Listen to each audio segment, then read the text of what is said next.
Hey there! Before we start the podcast, I need you to put down that wavebird and listen up. I need money. For a tenth of what the price of that wireless GameCube controller costs, That should be like $5 if you got it off Shop Goodwill. you can support me here at the podcast of Two Consoles Too Late. I need to buy more games. Your support gets bonus content like additional episodes, Discord server access, typewriter manifestos, and personal shoutouts on the airwaves. I actually have a typewriter. Vote on Patreon polls to see what video game I talk about next. Nothing on Atari 2600.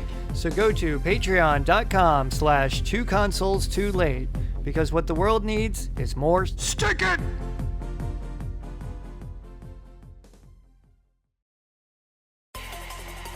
Hi, everybody. Maybe what they're seeing and how they're seeing it, and also video games. I'm hearing more and more people say the level of violence on video games is really shaping young people's thoughts. And constant crises have shaken the entire world and have threatened in each case to bring on the gigantic conflict which is today, unhappily, a fact. 9 programmable weapons buttons. Customizable feedback software. Don't just buy a new video game. Make one. He doesn't have a PlayStation 5. That's because he's Two Consoles Too Late. Damn it. Damn it indeed, Mr. Gabriel Logan. Why damn it? Because we are here at the Two Consoles Too Late podcast, and I am Jackson Keebler, and I am Two Consoles Too Late. On this episode, we are talking about Syphon Filter for the Sony PlayStation. It's going to be a lot of fun. And we also are going to be talking about this new trailer for a new video game called 007 First Light. And I'm also going to be talking about Days Gone on the PS4. Well, why am I talking about a new game? Well, you're going to find out. And over on Auction Alert, we're going to see what's on the Shop Goodwills. It's going to be a lot of fun. Let's go. All right, so before we start talking about this bevy of video games, they're all within a genre called run and gun. So for those who don't know what a run and gun video game is, I shall give you a definition because I like to establish a baseline and just inform my listening public. It's pretty self-explanatory, of course. Run and gun refers to a gameplay style where players move through environments while continuously firing weapons at enemies. Yep, that's pretty much it. It's characterized by fast-paced action, intense combat, and a focus on reflexes and agility. A lot of nostalgia here with the Syphon Filter franchise. And it's been a while since I played a run and gun video game. Since I got into Zelda, that is more hack and slash. Because there are no guns, there are only swords and the like. And I don't know why. I don't know when the exact moment was that I transitioned from run and gun to hack and slash. The idea of playing games like Call of Duty or any of those modern warfare games, I have absolutely no desire.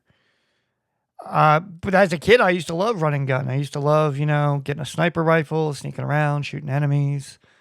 I used to love, running around, getting an AK-47 and really blowing everyone away. But I'm not into that anymore. I guess it's the way you age. I don't know what it is. I'm not going to blame it on getting older, but definitely the run and gun genre had an interest for me, but no longer does. So back on episode 125 of the Two Consoles Too Late podcast, that was... I can't believe that was 15 episodes ago because this is episode 140.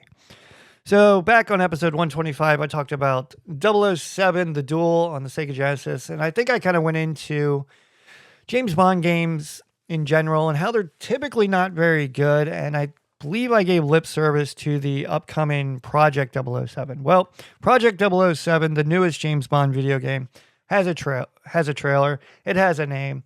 And the game is called First Light. I've watched this trailer 2 or 3 times. I didn't have a lot of expectation for this game being a James Bond video game because James Bond video games aren't good. And unfortunately, This one doesn't look very good either. James Bond is looks to be played by a 20-something. The character is youngish. The character is not 007 yet. I think they're trying to do some sort of weird reboot where the character of James Bond is entering the 007 program, and you see the trials and tribulations therein. It's just, okay, time to get on my high horse here and give this one a... Stick it! Because this game, once again, so much opportunity, probably a lot of money, and it's just being flushed down the toilet. Amazon MGM, for those who don't know, bought the James Bond franchise. Okay, they own the thing. All right, they own the movie rights, any rights to James Bond. Amazon's got it now. So this game is, right in the opening credits, Amazon MGM. And as I'm watching the beginning, I mean, yeah, there's going to be some spoilers. I don't think it gives anything away. There's some characters that look like M, that look like Q. One guy's given the name Greenway. And as I'm watching this, I'm wondering, like, is this going to be canon? Is this, like, leading us up to the next movie, which hopefully we'll get a preview, or we're not going to get a preview. I don't know what I'm talking about. They haven't even cast James Bond yet. And there's a whole rumor mill about who the next James Bond's going to be since Daniel Craig has passed the torch. So as I'm watching, the preview for this game, we got Aston Martin's new and old, really like bad Roger Moore-ish humor, especially at the end. Like for some reason, James Bond is hanging over a pit of alligators with someone else, and he says, "I suppose this is a teachable moment." And it's just like, I mean, there's a certain, I guess, sect, or I don't know what the word is, there's a certain group of people that really like those campy James Bonds, and they have a place, and they're very tongue-in-cheek. But it looks like this video game there's going to be a lot of that.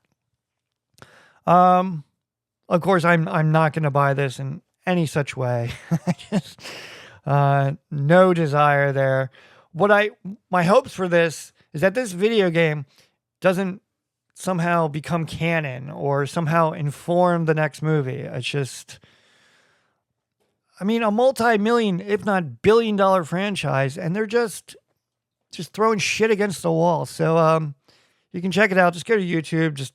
You can do a search. It's called 007 First Light. The preview is like 2-3 minutes long. Graphics, nothing mind-blowing. The whole thing just looks kind of blah. So for the last 2 or 3 weeks, I have been playing a game on the PlayStation 4. No, I've not been playing retro video games. But while I've been playing Days Gone on the PlayStation 4, concurrently, I've been playing the Syphon Filter series on the PlayStation. And before I start talking about Syphon Filter, why am I talking about Days Gone? Well, Days Gone is a game that was developed by the same studio that developed Syphon Filter. They're called Bend Studios. That studio was an outgrowth of what was 989 and Iditech. I'm mispronouncing that one. So this studio, a lot of the people who were on the team were on the Syphon Filter team. And Days Gone is considered somewhat an unofficial sequel to Syphon Filter. The Syphon Filter franchise did not make it to modern consoles, and we're going to talk about that later. So anyway, I went back and I started playing Days Gone. My wife got me this game for Christmas, and I think I played it for like 5 minutes. And the language was a little savory. Lots of F-bombs. So it wasn't a game I was comfortable playing with my son in the room, although I'm sure he's heard those words many a time from his mother, of course, not from his father. Anyway, so I reloaded it and I started playing it, and I actually really have gotten pretty deep into the game. I'm not sure exactly how many hours, but my joke is there have been many days gone on Days Gone. Now, this is a weird one for me because A, it's on a modern console. B, it's a zombie apocalypse game. And if you listen to the podcast, you know I'm not really one for the zombie genre. Although it's weird because after playing this game, I went back and I watched World War Z. I watched Night of the Living Dead. I kind of want to go back and watch 28 Days Later. Films that fall within the category zombie apocalypse. But as I'm playing Days Gone, I am comparing it to Fallout 4 and Fallout 3. Mostly Fallout 3, because Fallout 3 is a better game than Fallout 4. I find myself trying to scrounge abandoned houses, looking for scrap metal and bandages and stuff. I'm trying to follow the storyline, but this storyline of Days Gone is just so exhaustive. I mean, I think there's a video on YouTube of all the cutscenes from Days Gone. And I think that video is something like 9 hours long. There's a lot of cutscenes in Days Gone, and it's really tiresome. And it's gotten to the point where I hit whatever the big square button on the PS4 controller is. I just hit that and just skip the cutscenes. I mean, I really, really would like to, kind of watch this story develop, but it's just too much story for me. So I'm not sure whether I'm going to finish Days Gone, but I was playing Days Gone to see how it informed the Syphon Filter experience. And there's lots of Easter eggs in Days Gone from Syphon Filter. So here's a spoiler of a couple of the Easter eggs you can find in Days Gone. Number one, the first gas station you come to, which is abandoned, where you fuel up your custom Harley or whatever motorcycle it is. The first gas station you come to, there's an advertisement on top of the pump, and it says something like free filter. And it says something like, you get a free filter with the purchase of gas. And then it pictures the oil filter, and the name on the filter is Syphon. It's a Syphon filter. Ha ha ha. I thought that was pretty cute. But as you play the game, there's a government organization called NERO, the National Emergency Relief Organization. Kind of a stupid name.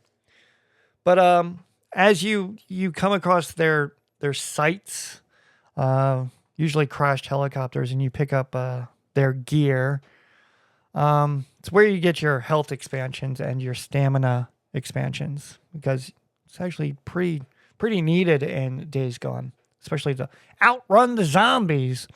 Anyway, so as you play the game, I haven't gotten it yet, but you do get the original taser from Syphon Filter, which was one of the weapons that everyone loves and remembers from the Syphon Filter franchise.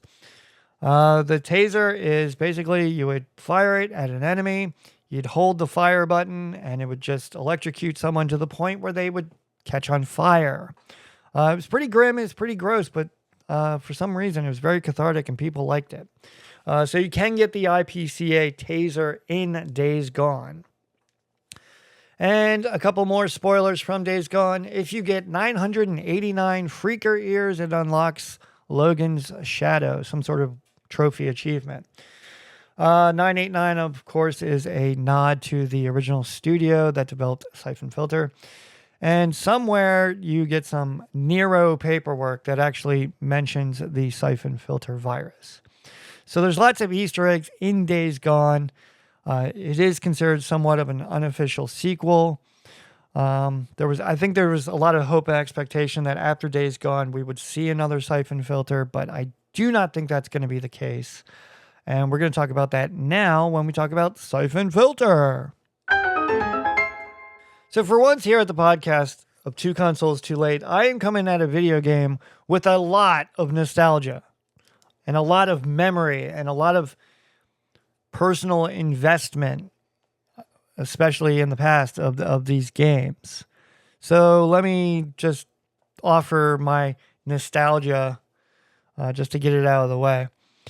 I came to the Syphon Filter series after playing Metal Gear Solid. And a young lady I was dating at the time, we were hanging out at a friend's house, and I was talking about, oh, yeah, I just played this game. And this dude was like, well, if you like that, you got to try this Syphon Filter game. I was like, yeah, I'll give it a shot. And boom, I loved it. Loved it. And so the original Syphon Filter came out in 1999. This wasn't that long after. It was like maybe like 2000, 2001. So immediately, I played Syphon Filter 1, loved it. Played Syphon Filter 2, loved it more than Syphon Filter 1. Played Syphon Filter 3, was not a big fan. And then eventually Syphon Filter Omega Strain came out on PS2. Picked that one up. I picked up the strategy guide. I was dating a different girl at the time, and she was flipping through the strategy guide, and she's like, ooh, there's a level with a shopping mall. I'd like that. She was a bit of a fashionista. But anyway, so a lot of nostalgia with the Syphon Filter series. And it's very strange for me actually coming to a video game, talking about it, where I'm actually once again, I have a lot of memory with this game. A lot that doesn't happen, especially with games like Chrono Trigger and what have you.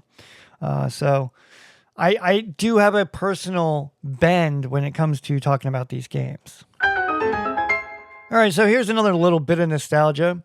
I bought the Syphon Filter trilogy on my PS3 around the time of October 6th, 2016. Now, why do I know that date? Because I was playing the Syphon Filter games, and that night I went to go see Gordon Lightfoot with my mother-in-law, and I looked at the date of those pictures.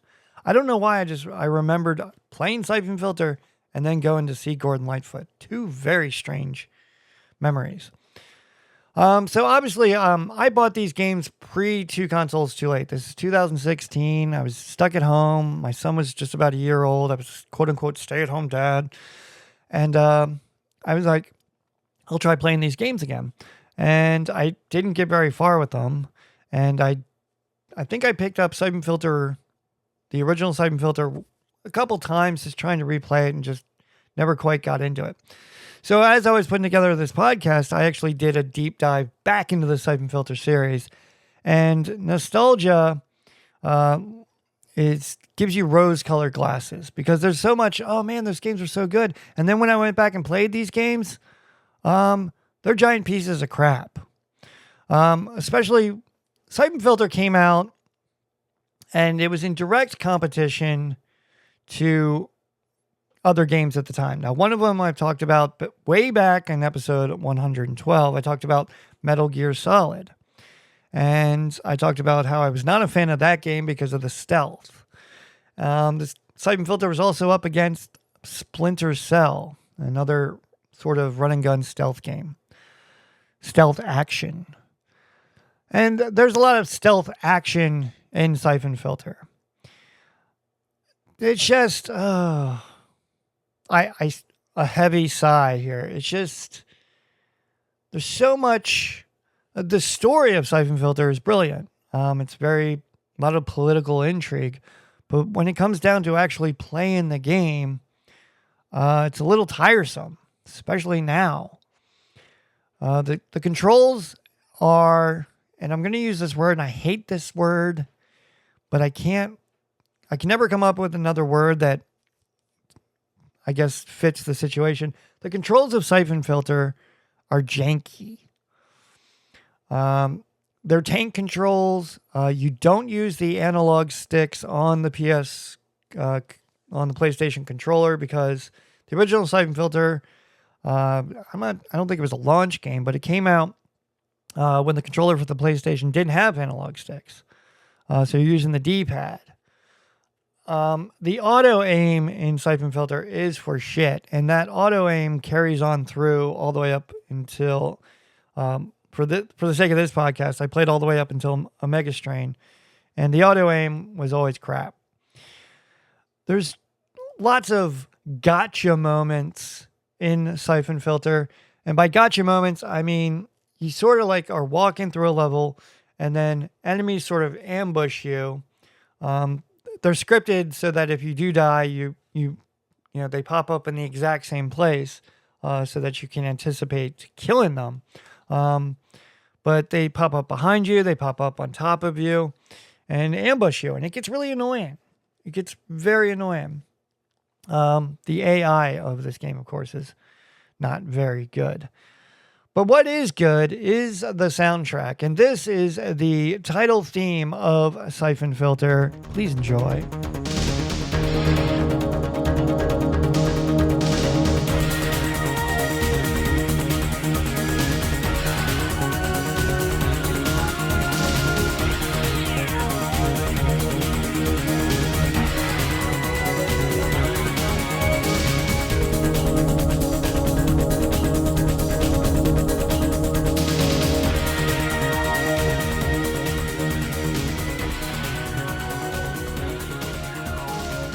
All right, we're getting a little long in the tooth here with this episode, but another piece of nostalgia.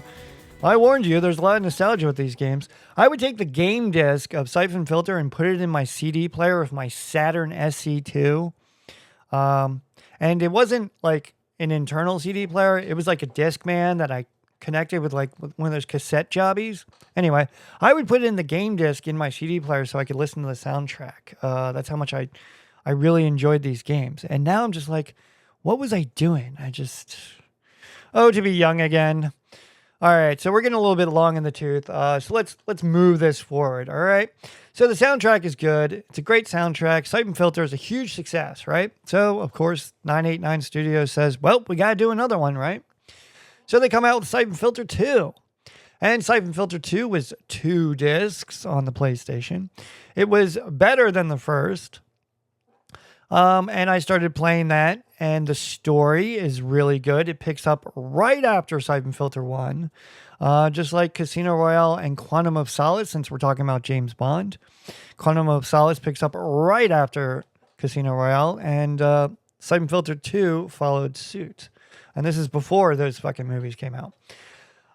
We have some new characters, because we love the characters of Syphon Filter, and Gabe Logan and Leon Zeng. We have the new characters of Teresa Lipan and Stone, who is a gruff pilot. I'm not going to try to do an impression.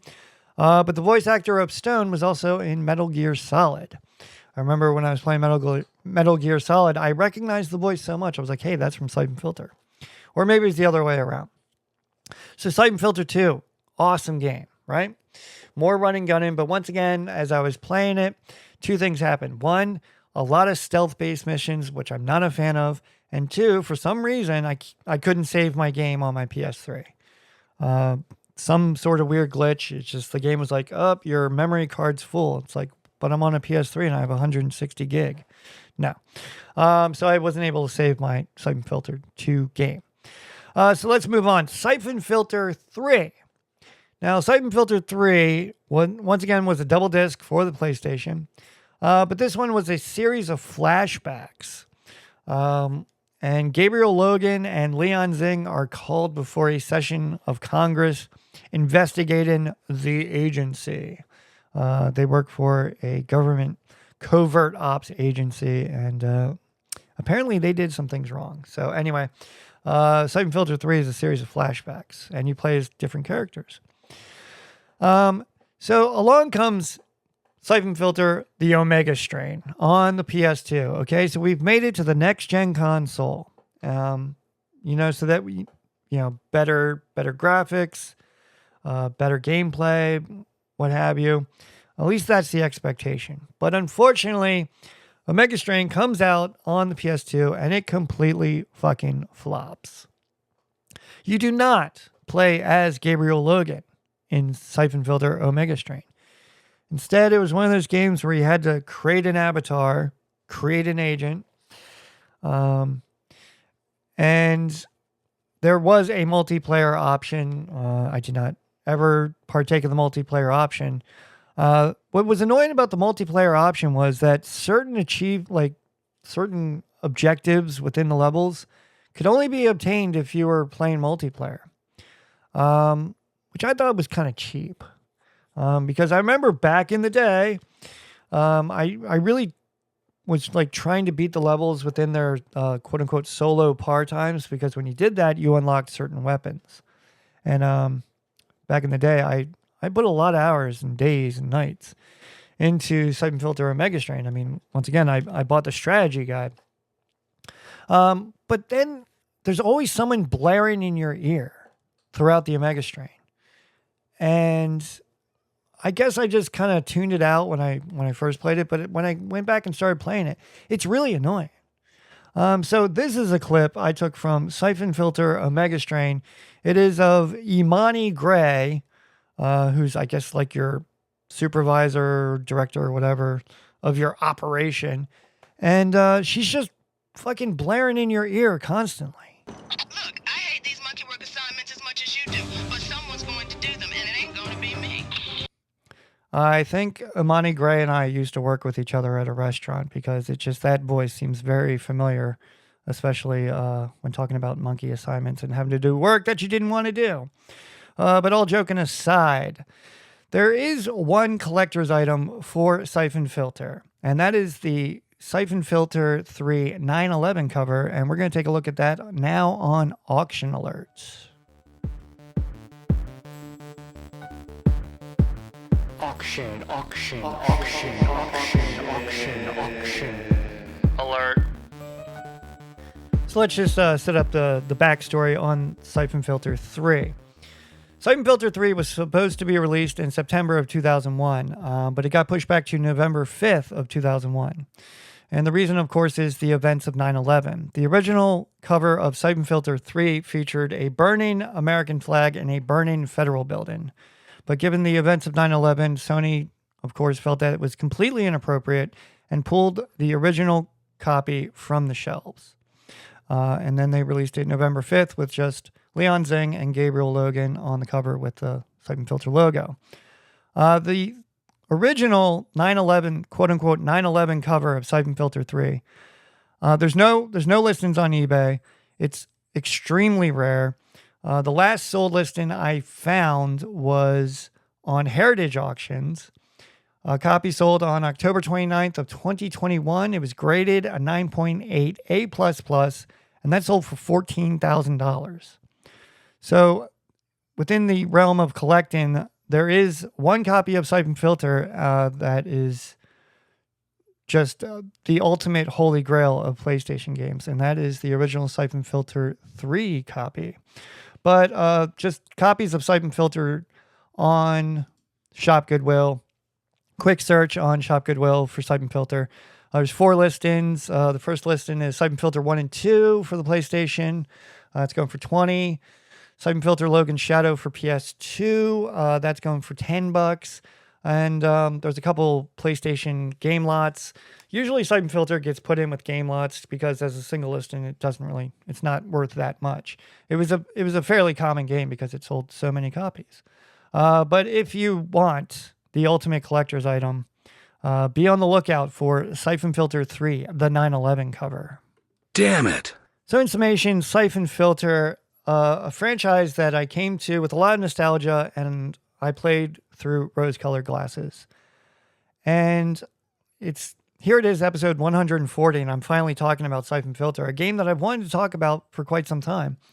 And I find myself really just kind of poo-pooing it. Because I was trying to, I guess, harken back to a quote-unquote better time or whatever. The games are good. Don't get me wrong. The graphics, not great, but okay.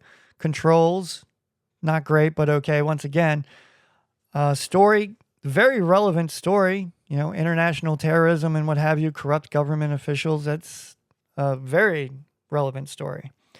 It's one of the things I love about Syphon Filter is the political intrigue of the games. But going back and playing them, I just found myself getting very frustrated and putting them down. So that being said, what is the future of the Syphon Filter franchise? Well, Gabriel Logan's dead at the end of Logan's Shadow. And seeing Days Gone come out on PS4, I think a lot of people had hoped that that would be a sign of, a forthcoming Syphon Filter game. And I think Ben Studios, if they just sat down and really took the time to make a really good game, they'd be printing money. I'd buy it, just to give it a shot. Wouldn't spend a lot of money on it, but that's just me. And with games getting quote unquote remasters these days, to see a Syphon Filter remaster, once again, you're just printing money. And but I don't think we're going to see that. I think Days Gone was the official, nod to Syphon Filter. They put in the Easter eggs. They say, the developers like, we know what we created, but that, Days Gone is not Syphon Filter. So unfortunately, I don't think we're going to see another Syphon Filter game. But it can be played. Once again, I think you can download it on the PlayStation Store.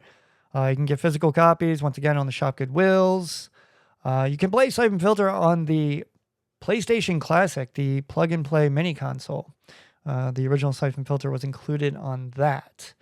But for right now, I'm somewhat enjoying Days Gone and seeing, possibly what Syphon Filter could have been on modern consoles. But I don't think we're going to see it anytime soon. Damn it. All right, there it is. Syphon Filter. Come and gone. Thank you for listening to the podcast. I have been the host, Jackson Keebler. You can check me out on the interwebs. Just go to Google and type in Two Consoles Too Late. And be sure to check out the Patreon. I just put up a new typewriter manifesto.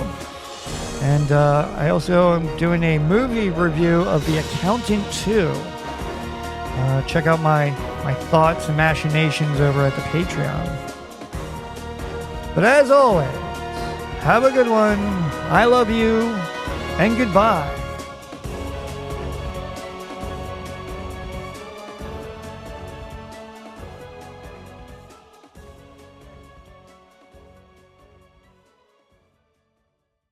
Black and white horse.